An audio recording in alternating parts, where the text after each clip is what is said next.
He's definitely an interesting guy. He also became, as another aside, during their hiatus, he became a professional magician. And so, Dude, times are tough when you go from being a musician to a magician. My God.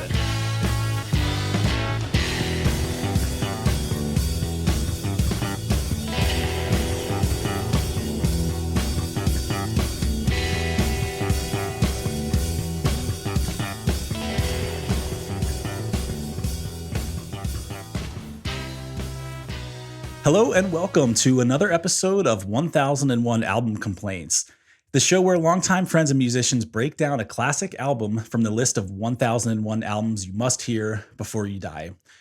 We'll give you some history on the band, on the album, and then we'll do a deep dive on a handful of select tracks. At the end, we'll all vote on whether you actually need to hear this album before you die. And then we'll randomly select next week's album. My name is Alan. I've been a musician for over 20 years and have been critiquing music ever since I first heard my parents' record player as a kid. But I'm excited this week to be kind of leading us through this conversation. We're going to go through an album that has been described by the producer of the album, no less, as a patchwork pinch loaf from a band who, at its top dollar best, makes blandly entertaining college rock. Wow. I'm guessing a pinch loaf is a turd.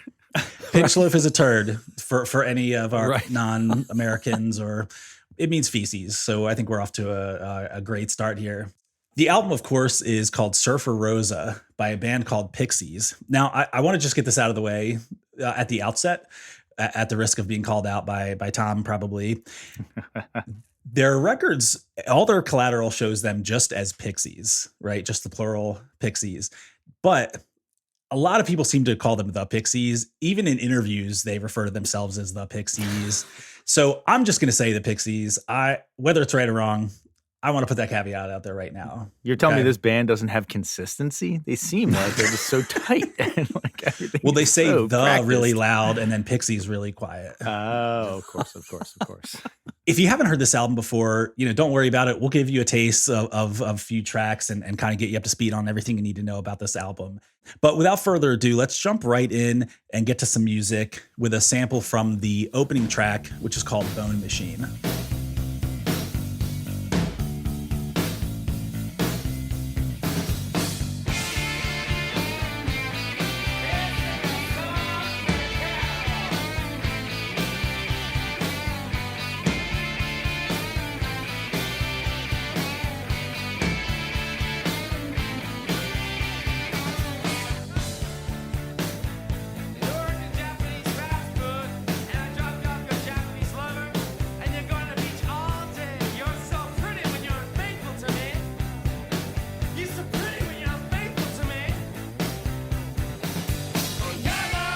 All right. Now let's go around the horn here and we'll introduce ourselves by way of a quick tweet length review of Surfer Rosa. Let's start with you, Tom. All right. I'm going to keep it nice and short. I'm just going to quote what my son said when I turned this on in the car. Basically immediately said, like the drums, don't like the singing. That wraps up most of my experience with this album. It's concise. All right. Yeah. Hey, I think we could all use a lesson in brevity from him. All right. Well, then I'm going to switch it up because I got a couple tweets. We'll see which one you guys like. All right. So, hey, everybody, this is Adam, and my tweet length review is, the Pixies are known for their dynamic, loud, quiet, loud shifts in their songs, which made it extremely satisfying when I discovered my own dynamic for listening to this album, which is loud, quiet, off. And then my other one was, the Pixies had an outsized influence, and among their lineage are Nirvana, Radiohead, Smashing Pumpkins, and Weezer. However, those other bands betray their ancestry by not sucking. Oh, all right. This is good. I like the direction this is going so far.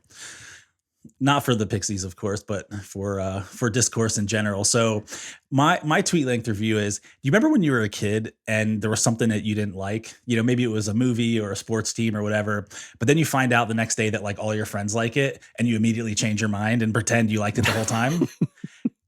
After this week, I think that might be happening with a large group of hipsters. I can't imagine. No. This music is hip? What are you talking about? Yeah. So let's jump right in here. I think, Adam, you kind of hit on this right off the bat. And I think first of all, Surfer Rosa, this is the debut album by the Pixies. It was released in March of 1988 on British label 4AD. Is this their debut album though? They had what is it? Something Come On Pilgrim that they released before that. So this was their debut studio album. Okay. Okay. Come on Pilgrim. You can tell that studio magic slathered all over this album. It really is rich. Can't imagine what the prior one was like. Well, I think the Come On Pilgrim was literally recorded for like $1,000, and it was mostly all demos.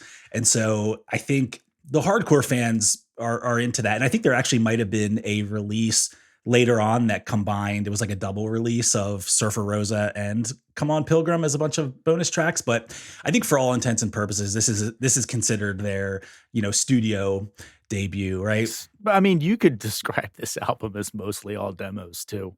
Like there's a couple of songs that are like produced, but a lot of them seem like we hit play, we did something, and we said, print it, let's go, let's move on.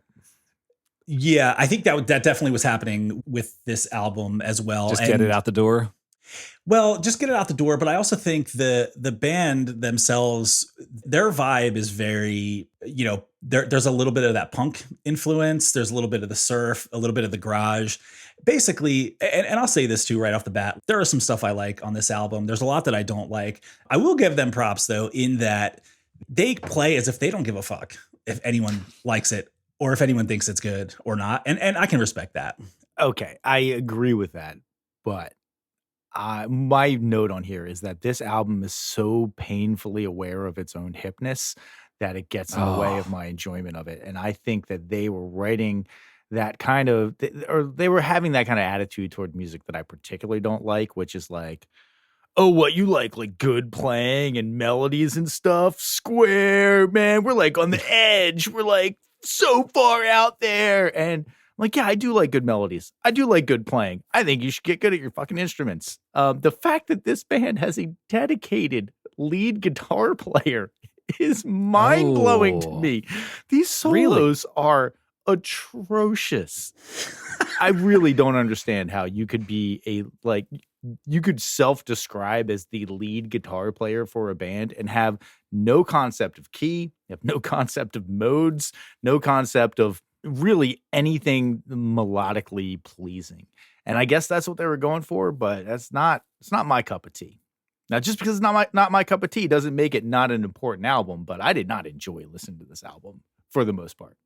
Let's continue on that theme, because I think, as Adam mentioned in his tweet length review, you kind of have to start with just the sheer scope of influence of this band, because that really is, I think, their sort of lasting legacy, beyond the music itself and beyond the members who were, had some characters in this band. They're still playing, by the way, but it's mostly just raking in the cash in various tours at this point. But I think, again, whether you like them or not, I don't think it's hyperbolic to say that they're one of the most influential bands of all time.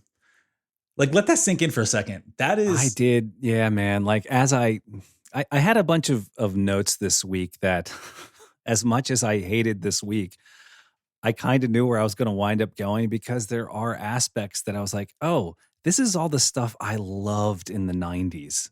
You know what I mean? Like Weezer, even like Bush, like just there's so much stuff that, and for this to have come out in 88, and yes, I know I threw Bush in there, and Tom was like, wait, what? You like Bush in the 90s? I was going to be like, Who Adam didn't likes like Bush in the 90s. Wait, if this band was responsible for Bush, then they're off the list. Yeah. By default. Yeah. Razor blade suitcase. But I thought that when I looked and saw that this came out in 88, I was kind of floored. This felt very much like early to mid 90s. I know there's not that much time in between, but when you look at 1988, I feel like there was a lot of stuff going on, and this wasn't what was kind of mainstream at the time. Certainly was not mainstream. I don't think these guys were going for mainstream. Just as a Sure. like, I just looked up some of the popular songs of 1988, and number one song of 1988, "Man in the Mirror" by Michael Jackson. Great song. But Yeah, also yeah. released that year was "Get Out of My Dreams" by Billy Ocean / "Get Into My Car." Get out of my Yeah. dreams.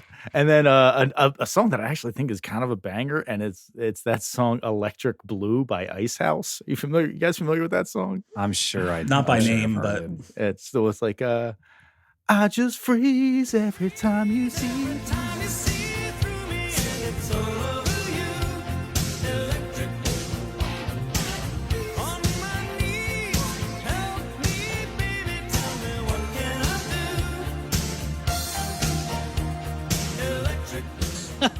That song's been running through my head ever since I just saw the title. It's so catchy, and these songs are so not catchy. They're going for the exact opposite of that. But you flash forward 4 years later, you're right, and this music took over the world. Well, better versions of this music took over the world. Yeah, right.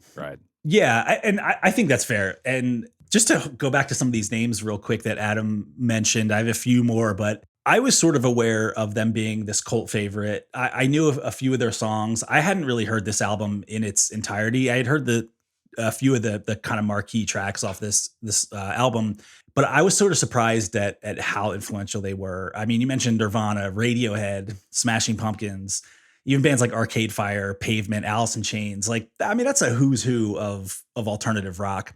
But I think even beyond just it being a direct influence for those bands, he's drawn effusive praise from people like David Bowie and Bono, which we'll take that for what that's worth. Right. But, people who know what they're talking about seem to think they're great.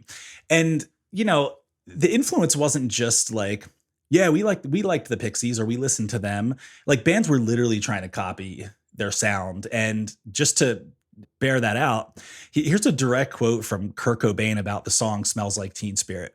"I was basically trying to rip off the Pixies. I have to admit it. When I heard the Pixies for the first time, I connected with that band so heavily, I should have been in that band, or at least in a Pixies cover band. We used their sense of dynamics, being soft and quiet, and then loud and hard." Wow. Yeah. That's I something. I find there's this interesting dichotomy going on here with Pixies generally, in that they were trying to be this like counterculture underground style band. But the reason they had this outsized influence is because they actually got kind of popular.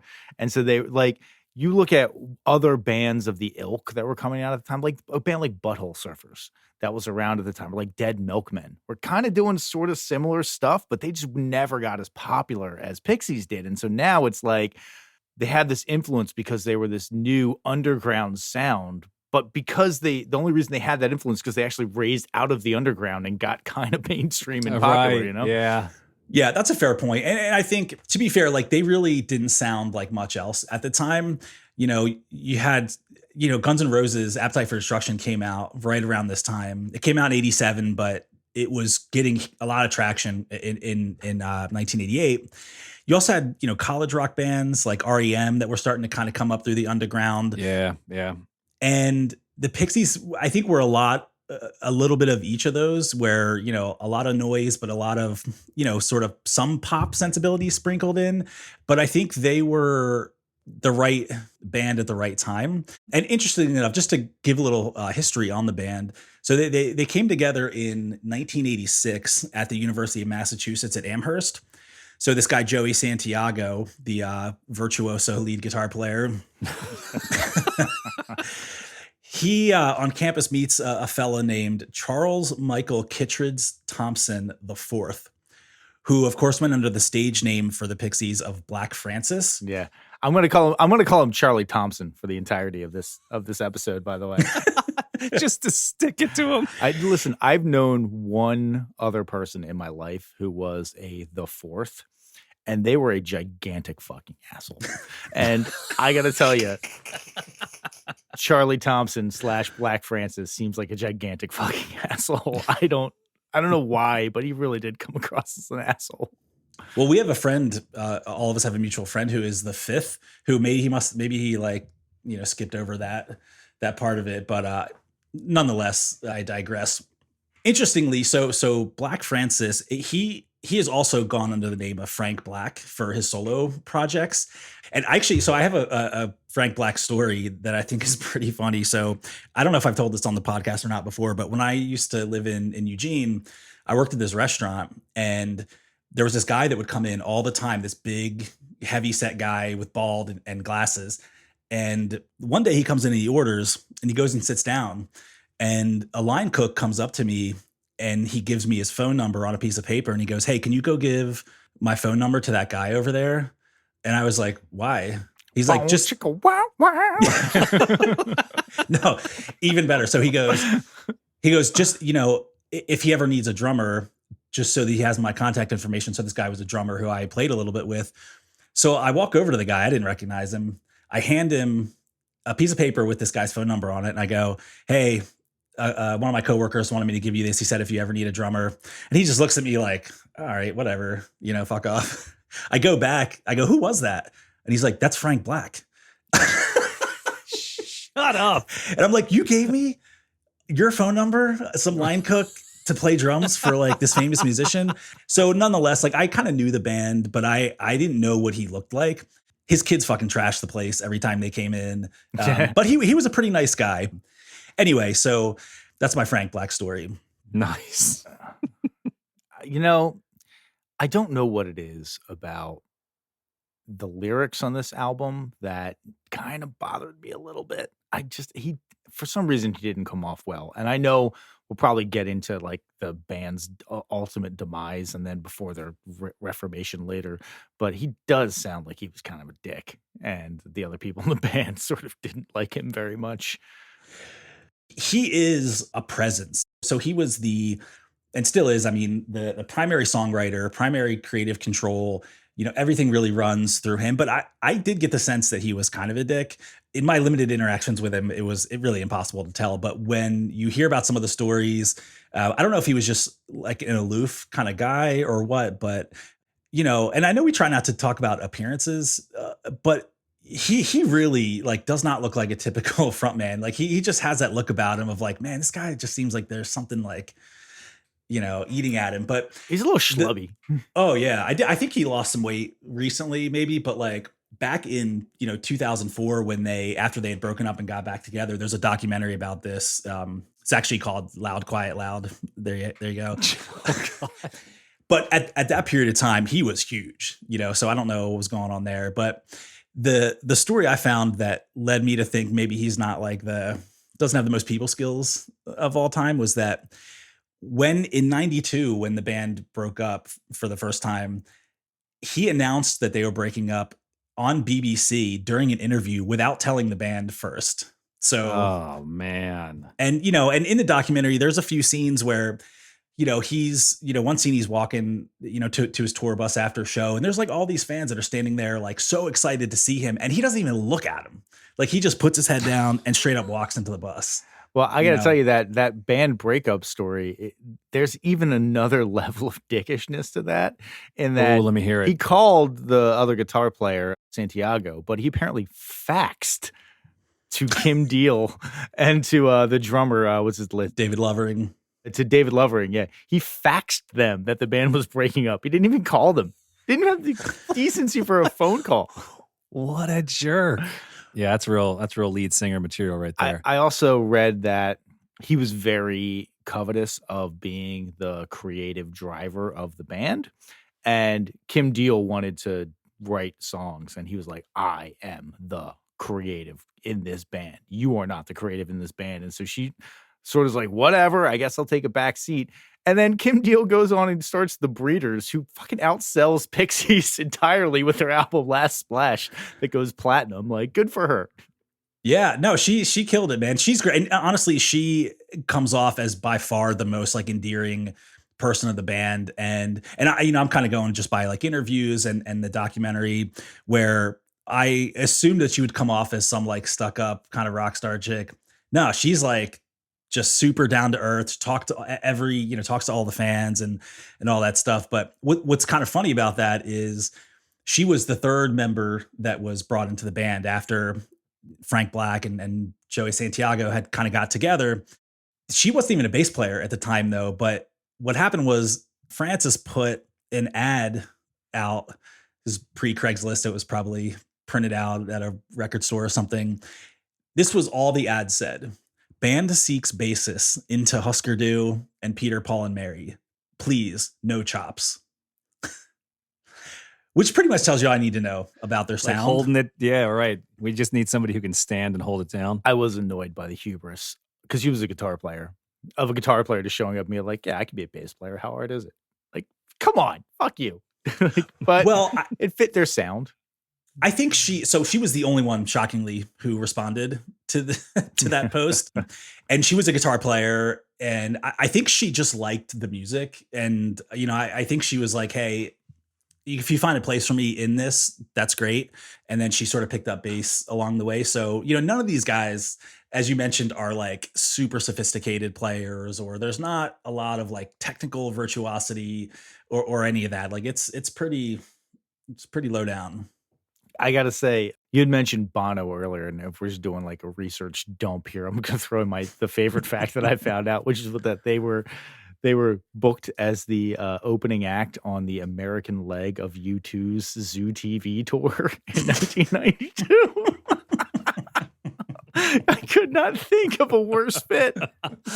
Like, what the hell were they thinking? That's Bono just trying to be cool. Like, yeah, I'm hip. Yeah, man. Oh, I know this band on the ground. Right. Well, this is a great underground band that I found. Yeah. As he puts his wraparound glasses on his head.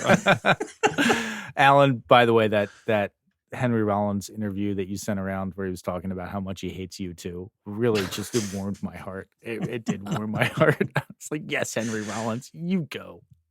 Yeah, that made me actually regret giving any kind of cred to Adam Clayton. It's like they have the worst rhythm section of any popular band. All right, let's get into the music here and check out the opening track. We'll do a little more of the song "Bone Machine."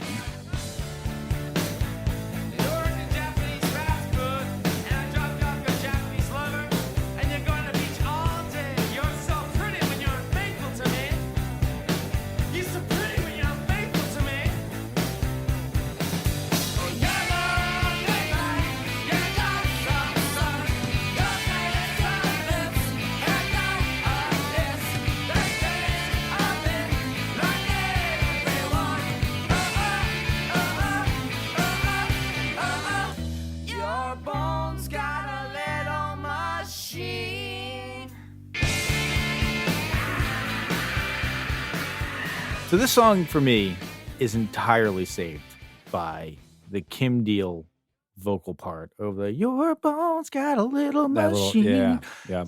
That makes it interesting. Everything else is kind of not all that interesting. Like I don't mind the lyrics. I like the line where he says, "I was talking to Preachy Preach about Kissy Kiss. He bought me a soda, then tried to molest me in the parking lot." Like that's funny. I can dig on that, but generally speaking, this does not have a lot of what I normally look for in a song.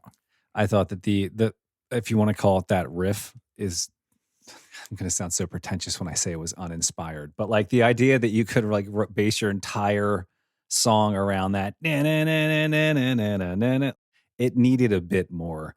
Yeah, this one, I did have a line where that his delivery, and it goes back to something that Tom said, which is like just kind of how pretentious they are, knowing what they were trying to do, and the vocal affectation that he puts on a lot of these lines just really rubbed me. And I went and talked to whoever. I was like, no, you sound like shitty shit, man. Like it's just not good. I think there was a lot of humor in some of these lyrics, as you mentioned, Tom. I did read somewhere that a lot of the songs on here, to give him a little bit of cover, that he wrote in 5 to 10 minutes because they were about to start recording, and so a lot of the lyrics were like, yes, it's shocker. But I did think that this was for better or worse, a fitting introduction, introducing this band to the world, because it had like every element of their style. It had the loud, quiet, loud thing, which was that I didn't realize that was that revolutionary, honestly, but Isn't that just called song dynamics? I don't understand why everyone is piling tons of praise for just having a change in your song. I think that what they did, which I don't even like, but they used loud, quiet, loud as a excuse to not have to write another part. Like, well, what if we do the same thing, but it's just really loud this time? It's like you could just write another part, and then you have like what we call a song, which is multiple parts put together. We throw it back to what we talked about with the Sam Cooke, episode of like, they bring it on home to me. It's just a the entire time. That can work sometimes if you have a very well constructed A part. But if you have a kind of crappy constructed A part, and you're like, well, how about instead of writing a B part, we just do it really loud this time? I don't know, just write another part, man. Yeah, I do think it's a little bit of a playbook that may have been kind of novel at the time, I guess. But I do think they kind of go back to that over and over again, where like, there's definitely a dynamics thing, but I do think there probably was something hip at the time about, the bottom totally drops out and then, goes from 0 to 100 again. Not my thing, but I can kind of, I'll give him a little cover there. This song also, actually, the intro of this song does have something that I feel lasted well into the 90s and 2000s, which is just like the intro that's the drum and a simple bass line.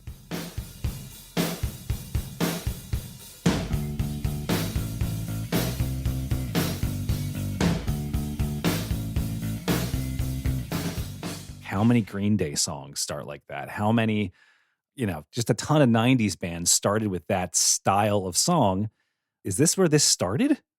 If not, maybe it's just where it got popular. It might have been, but I do think that if you listen to a lot of the popular music at the time, it was more dynamically consistent.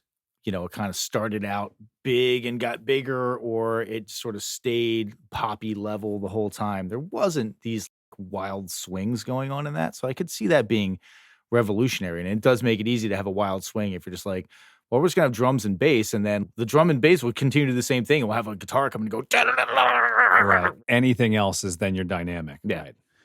Well, you mentioned the drums, and I do think this is one area where, I don't know what production techniques, if any. So, and actually, to sort of close the loop on that opening quote that I gave about the producer kind of going on to hate this. The producer was Steve Albini, who actually, funny enough, has kind of come into our sphere and a lot of musicians lately for this like 20 tweet screed about his hatred of Steely Dan. So if you haven't seen that, that's the guy. That's Steve Albini. That's the same guy. Oh my god, that's hilarious. And he's wrong about that. But yes, he's wrong, but they're pretty damn funny. They're very funny. Yeah. He seems like he's the kind of guy that has an opinion on everything. So maybe we should bring him on this show. Actually, that might fit in well. Yes, that's good. It's a tone match, if we want to slum it by having some down market guy like Steve Albini on, I guess we could maybe make that happen. Steve, call my assistant, okay?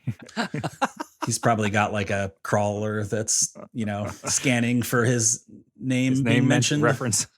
But I do think one of the things that he did really well on this album, and possibly something that carried on to the alternative era, was I think the drums are recorded really well. Like, I think the drums are ballsy. The playing is I think the playing is great. It's not technical, but it's exactly what this band needs. I think some of the production choices were cool, but for the most part, I do think he's the kind of guy that just got out of the way. As a producer, just as an interesting aside, he apparently doesn't believe in taking royalty credits as a producer. He only does that if he's the sound engineer or something. He gets all his money up front. Well, I don't know what this guy's deal is, but I think he is the guy who also did In Utero. So, he's definitely been around, but kind of a weird dude. Yeah, I gotta say, David Lovering on this album, you can tell that he was very engaged in the song crafting process and the song production process. He's very rarely popping out rock beat one. He is like, I'm going to write a beat specific for this song. And I respect that a lot. I think that that is a sign of you could be a good drummer and do that, but I do find oftentimes that good drummers that aren't super engaged are just like, well, I can just kind of kick this beat because this is a cool beat that I know. And like, but does it fit the song? Like, I don't know. It's a cool beat I know.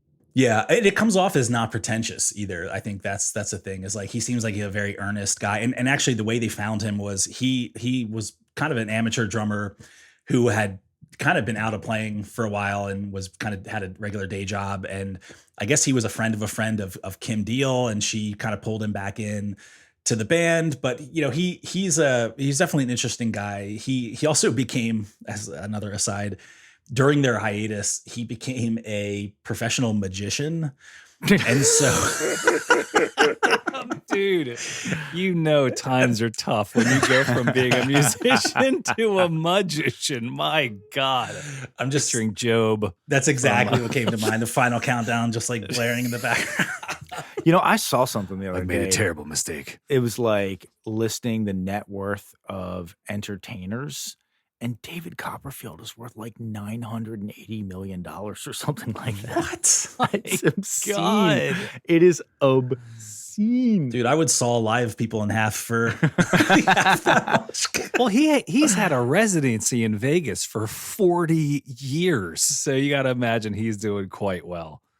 Good Lord, man, we picked the wrong career, I think. Right. All right, let's move along here and talk about our next track on the list, which is a song called Gigantic.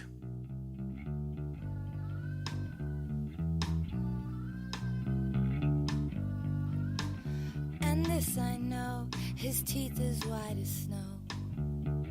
What a gas it was to see him walk her every day into a shady place. With her lips she said, hey, Pa, Pa, hey, Pa, let's have a ball. Hey, Pa, hey, Pa, hey, Pa, let's have a ball. Hey, Pa, hey, Pa, hey, Pa, let's have a ball. Gigantic, gigantic, gigantic, a big, big love. Gigantic, gigantic, gigantic, a big, big love. What's the song called, Alan? I couldn't tell. They only say I it forget. once or I forget twice already. in the They song. didn't really reinforce it enough. Why is this a 4-minute song? Why is this a 4-minute long song? That's my main question about it. The first 20 minutes are basically feline torture. And then the last like minute and 15 seconds are outro. There's nothing to this song. Yeah, there's not a ton going on there. I made a note too that it should have stopped at around 2:20. Same. Yeah.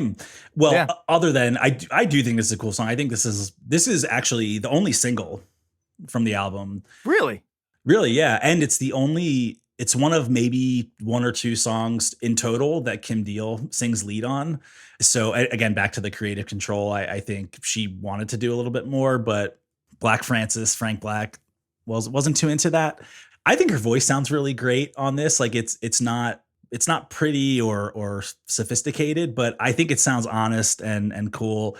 It definitely should be a 2-minute song. The jam is really it's not even a jam. It's just like you could have looped a few bars and just played that for another couple minutes. The subject matter though was pretty edgy. The gigantic. What is this about? Well, it's about sex between a black man and a white woman in the 50s. Yeah. So the title is exactly big what love. you think. That just reinforces what some of the other song titles that it could be used in your mom jokes, I thought. There's a couple you could combine Bone Machine, Break My Body, and Gigantic, which is all things your mom said to me last night. You can sorry. Oh, Adam. Cut out the dick jokes here on the podcast, but I mean that's the subject matter though. That's where we are. Yeah, there you go. I did not know that. And I said, there's not a lot of meat on the bones of this song, but I guess there is a lot of meat on the bones. Well, funny enough, I think the idea of these like sexual sort of subject matter shows up in a lot of these songs. Back to Bone Machine. So again, there's no like nuance here. It's in an old interview clip, they were asking Kim Deal like what's the song about, and she just says deadpan. She's like, It's about pelvic thrusting, fucking, I guess. All right, so I'm starting to see the appeal of Pixies now. I like Kim Deal. I don't know what it is, and we can maybe dissect if it's a timbre thing, but you're right. Her voice does lend itself to a little bit more of that verisimilitude. Like, I buy her as a singer. I feel like I like her as a person based upon the way that she comes off in these songs, and I feel like I don't like Frank Black as a person, or Black Francis, or Charlie Thompson as a person based upon the way he comes off in these songs. And they're both singing kind of the same subject matter stuff. It's still a delivery thing, maybe. I don't know. She just comes off as a little bit more like authentic to me. And that definitely comes across in the documentary. Yeah, usually I complain about key and pitch and tone and stuff. And there are definite sour notes from her in this, specifically with that higher background harmony. It's sometimes a little off, but in comparison to specifically female singers who put on, this like throaty or, that kind of millennial thing that's going on now. It's like she just sounded like she was singing, and that's her voice. And it's not perfect, but yeah, it's earnest, it's honest. And I did appreciate that. So my mind is still reeling a little bit that you're telling me that this is basically about like illicit interracial sex and the fetishization of Black men by white women as being well endowed. So like, if you're going to go down that road, why are you going to say a big love? Just say a big dick. If you're going to like, if that's where you're going and you're trying to be edgy, just say that. It kind of, maybe there was love involved as well. You never know. What? That's you never know. Yeah. Maybe it was a real emotional connection that was going on there. Right. Yeah. Like when she talks about the big black mass, that's. I mean, the first line of the song is, "And this I know, his teeth as white as snow." I mean, shit. You could not write that song today. No, you shouldn't write that Definitely song. Not. No. Back then even, but I kind of can't believe I didn't pick up on that. I will say where she chooses to come in with the lines rhythmically is interesting. That was the one thing I was like, oh, that's kind of cool. Like, you caught me off guard as to where you came in. You're not coming in on the one with your lines. So, again, this seemed like it had a little bit more thought put behind it than a lot of the other songs. Yeah, I agree. I think this is a pretty cool tune. It's catchy. This is the chorus is where I got the Weezer sort of vibe.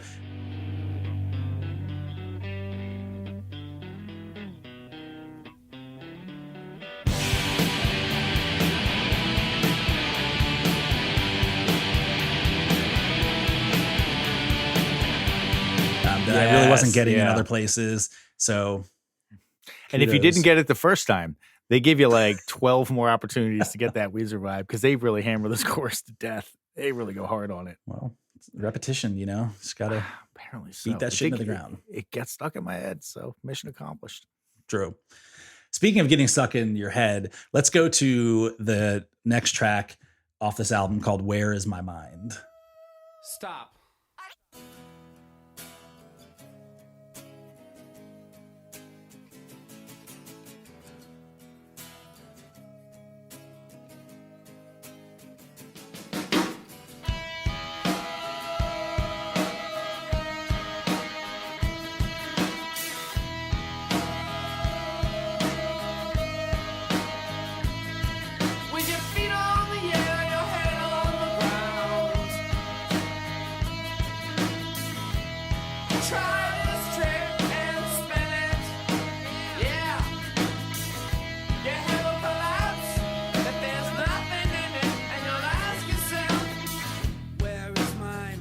I think most people would recognize this song as the final scene in Fight Club, where all the buildings are blowing up.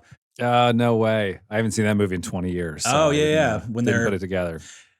That's the song. And I think this is a awesome song.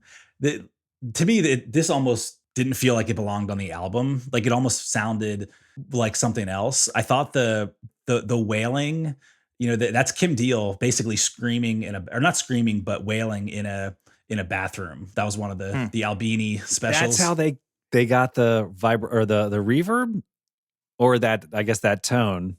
Yeah, they may have is done some her- other things too, but yeah, that was the situation basically. I think that this song has the most like melodic figure of any song. Like it sounds a little bit more like a song. And my note is like, you can tell this is the one Albini was like, let's work this one. Let's put a little bit more work into this one. And it shows. This is a cool song. This is a good song. Yeah, I think this is probably their most well-known song. I think it's a great song. I love that Kim Deal's kind of wailing overlaid against the guitar riff. And that guitar riff is super catchy.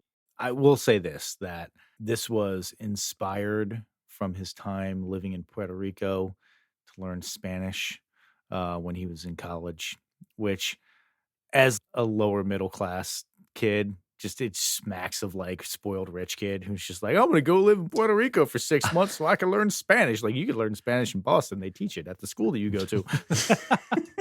He wants to say that he's been around the world. Where have you been? Puerto Rico. Yeah, I've been to Puerto Rico. I mean, I didn't need a passport for it, but I had to show my driver's license. Yeah, I can't. I don't want to keep hammering on how much I sort of came away from this with just a bad taste in my mouth about old Charlie Thompson here, but yeah, I really did. And I also will echo Alan that this is a cool song. This is a catchy song. I like this song. This is a good song. This is where the Loud Quiet Loud works really well. Well, and I think this song, its placement in Fight Club, like not to anchor to that too much, but my memory, even before doing a deep dive on this album, the feeling that evoked in watching that movie, it was the music that like stayed with me as being really just like the perfect kind of closeout song for that movie. So I think the way it worked in that film, I think was a very, very tasty choice. This was one of the first tracks. Yes, I agree with everything you guys said. This is a solid tune. I don't know why this wouldn't have been the single that they released, but whatever, wound up, probably the most well-known. The guitar, the lead guitarist, it wasn't until this song that I realized that he doesn't know how to do vibrato. That's why the guitar feels like there's no feel. He just hits the notes and there's literally no bending. It's just the notes. So it just feels like dead. Like stiff. At least when you're used to listening to competent guitar players just bend even a little bit. It's like a human voice, right? If you're just singing straight versus some vibrato that has a little bit of feel in there. This was the first song that I was like, oh, that's what's going on. That's why I don't like this guy's style. Yeah, I wonder if, as far as the single goes, I wonder if like my guess is that Albini did not like Black Francis either. And maybe like Kim Deal a little bit more because I know he worked with the Breeders after that. So maybe he was like, okay. She's the one. She's the actual star here. So let's try to get her out front. Yeah. Which I don't. Oh, that's a good point. Yeah. I don't disagree with him, but I think that in the fullness of time, Black Francis, Frank Black, he's made quite the impact. Yeah. Let's move things along to the next track on our focus list, which is a song called Cactus.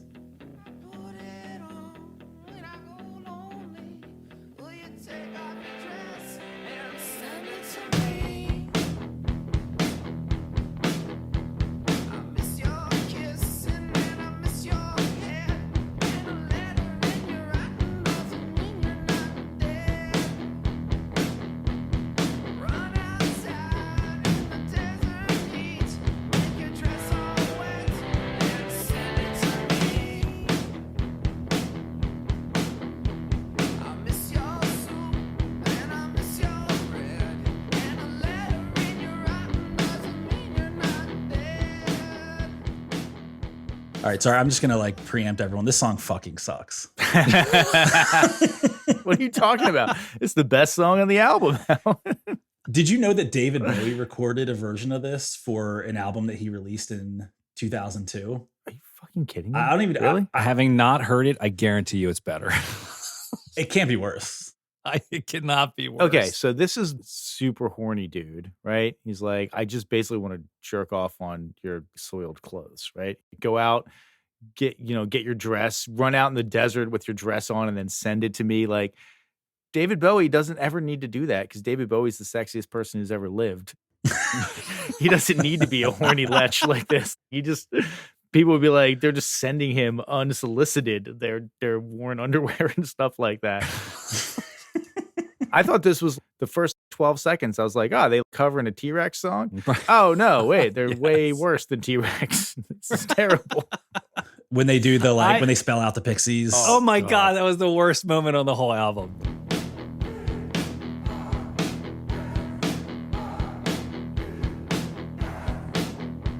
Yeah. I was like, why are you spelling your name? This is terrible. Listen, as a guy who was in the Chop, who we used our name in every single song we possibly could, I was like, that's super lame. And I am now regretting my choice of doing that in a previous band 15 years ago. You guys didn't cover YMCA, but with CHOP. We did not. But when we did Slippery People, we'd always say, look from the bottom to the Chop. Oh, that's great.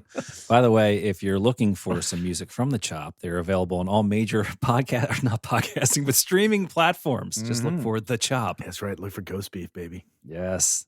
This song seems like it was unfinished. Like that ending is just horrendous.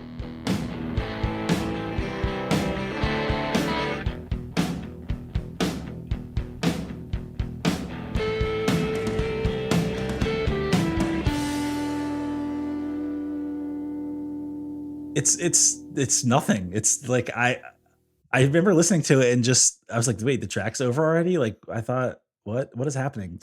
Funny, I will say though, to continue the Kim Deal sort of love fest, she was so opposed to doing the spelling out the Pixies because if it was a T-Rex thing, that she just refused to do it. So it's really only the three other band members. She was just straight up like, I'm not participating in that. So See? Somehow tone of voice got across that she was the best one in the band. Yes, totally.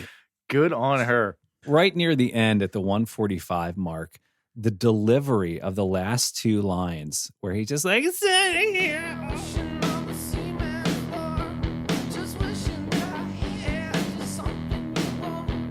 It's just so painful and you just know he's just trying. He's just trying to be weird. And to me, it feels so put on. And again, maybe it's good that they crammed all of this crap into a single song that's really bad. So this is like their garbage can. But it does give me, you're right, like his affectation on so many songs on this album give me the, oh, you freaked out squares vibe. Right. And it's just Freaking out the squares. Man, Yep. No, like I'm not freaked out. Just, I don't know, be yourself, be real. well, and that's what I think was interesting about this band is they don't look like rock stars. And again, not that you can judge from appearances, but they look like regular kind of just goofballs. I don't know how to explain it. Like They're ugly, is what you're saying. Except for Kim Deal's pretty cute. I gotta say, Kim Deal's pretty cute. But Frank Black, I could take or leave. oh, but David Lovering, you got a hard on for him. He's looking good. Hey, I got a thing for magicians. What can I say?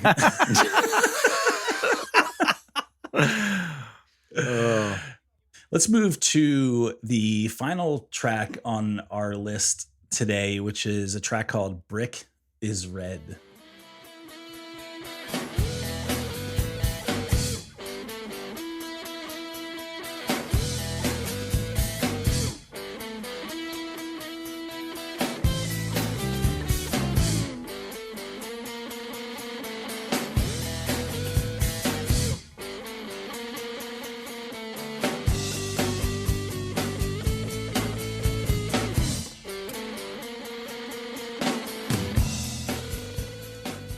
The guitar tone on these opening couple seconds sounds like a rubber band strewn across a tissue box that you would make as a kid. It's just, I don't know how they mic'd it.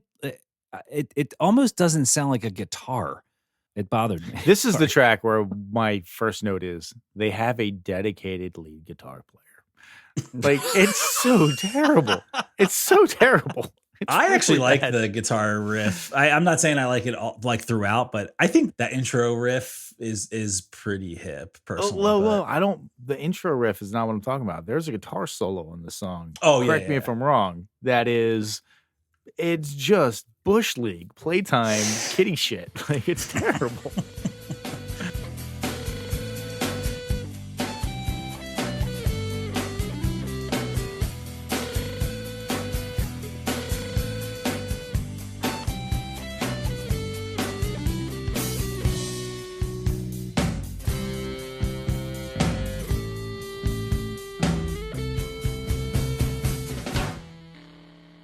just throw out again that this is the last song on their album? Did they just not think about that? Were they just like, oh, this is the last song? Oh shit, okay, well, whatever. I guess we already printed them, so cool. This is such a terrible choice for the last song of the album. It's like reminds me of, when I worked at Kmart and I just like clocked out immediately with like jobs left undone. It's just like, yeah, whatever, it's time to go, man. Like, Yep. Yeah. Incidentally, I think this is the song that Charles played for Kim Deal when she came to quote unquote audition for the band. And this is, I guess, one of the songs that like drew her to want to play with the group, for whatever that's worth. I don't know.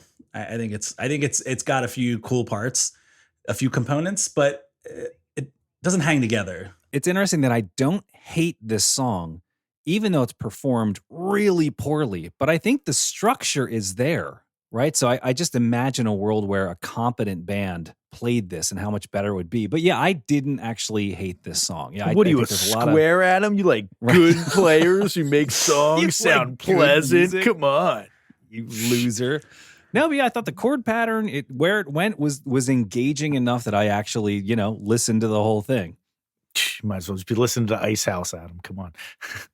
I feel like some of the hardcores might come after us on this one because they had their. Oh, I'm excited. Yeah, I want to hear. I do. Hey, bring the ruckus. We love it. Okay, so I think we've aired our grievances, and the last thing is to vote on whether or not you actually need to listen to this album before the Grim Reaper knocks on your door. Let's start with you, Tom. Is this a must listen?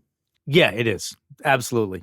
And I know I've been bitching about this album the entire time. I think it's an important album. I do. I'll go with the same vote that I gave on the Smiths, which is I didn't particularly like listening to it. I liked it way more than the Smiths' Queen is Dead, by the way. I will listen to some of the tracks on this album. But yeah, just the lineage, it's important. It was different. It was very different than what was popular at the time. And it pointed into the future in a way that most of the popular music at the time could not say that it did. So yeah, you should listen to it.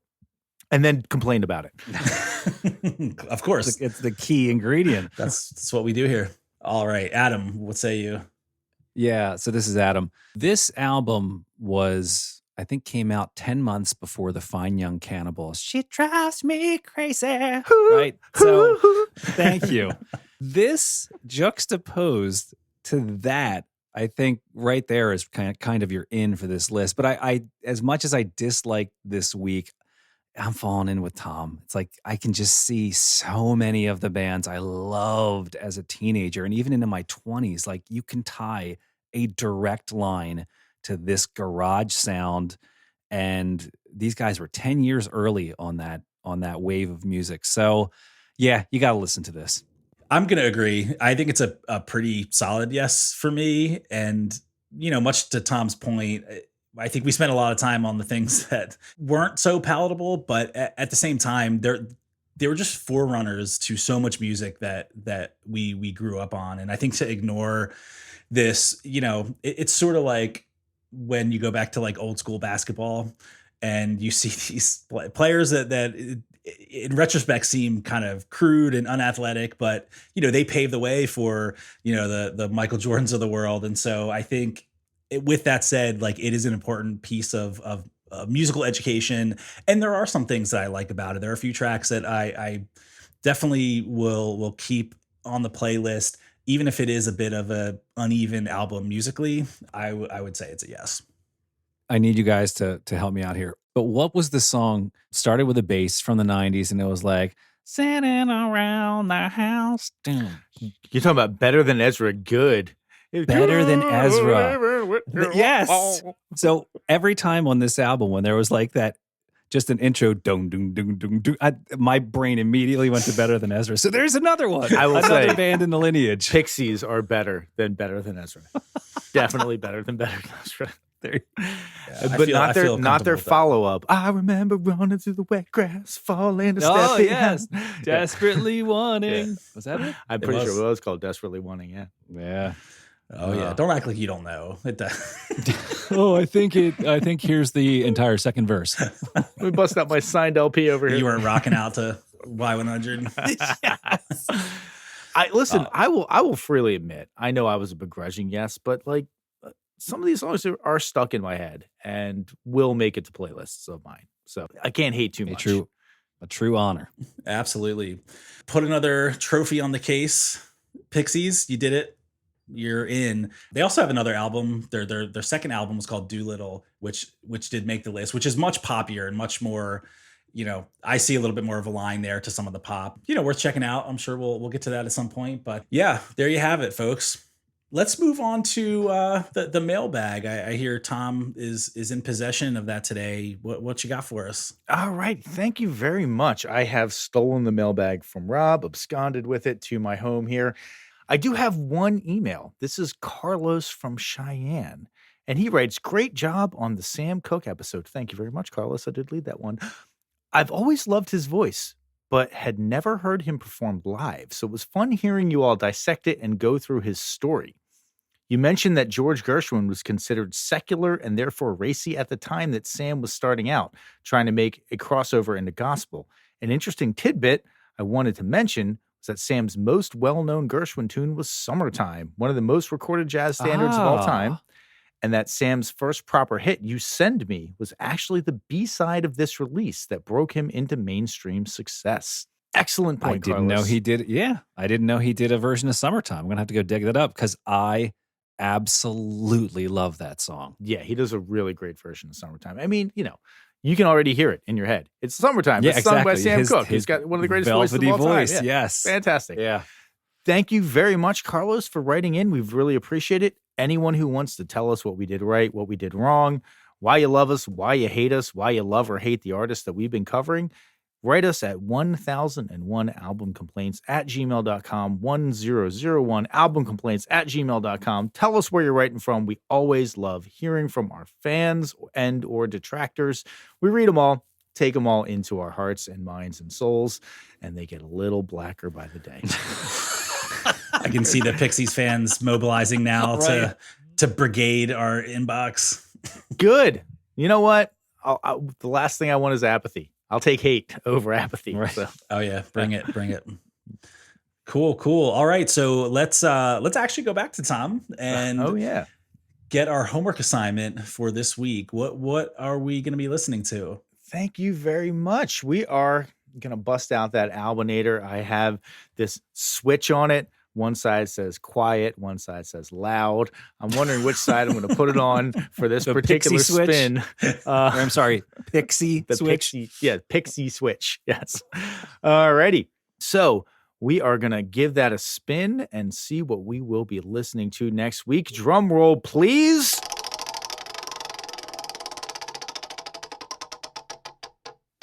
Quite a departure. This is going to be Private Dancer by Tina Turner. Ooh, I dance for money. I do what you want me to do. I've never listened to a Tina Turner album in my life. I know the hits that I heard growing up as a kid on the radio, on Top 40 radio, but I'd never listened to an album. I'm pretty sure this has What's Love Got to Do with It, which might have been her best-selling. Well, Proud Mary might have been her best-selling, but that was Ike and Tina, not just Tina. So that might be her best-selling album of all time. Yeah. There was like a whole thing when we were kind of in our younger phase where they were trying to sell Tina Turner as like a sex symbol. But wasn't she like 60 at that point? Exactly. But they were like, she was like the spokeswoman for like a pantyhose brand, and they were like, look at these legs. I'm like, nothing against her. She's 60 years old. She looks great for 60. She looks amazing. She moves better at 60 than I do today. Yeah. Than I did 20 years ago. Right. Yeah. Who am I kidding? So, maybe the times were a little bit more progressive back in the day. Now they're trying to talk about like different body type inclusion and stuff like that. But hey, back in the 90s, they were pumping a sex symbol on us that was born in like 1948 or something like that. Explains a lot of my issues today. Very interesting.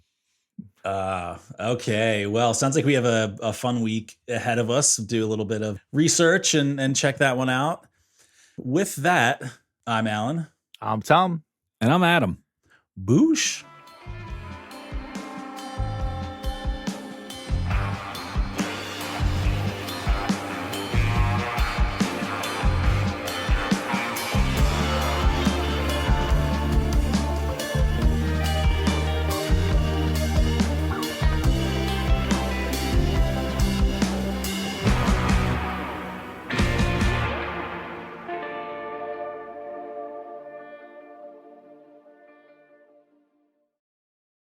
By the way, Tina Turner was born in 1938.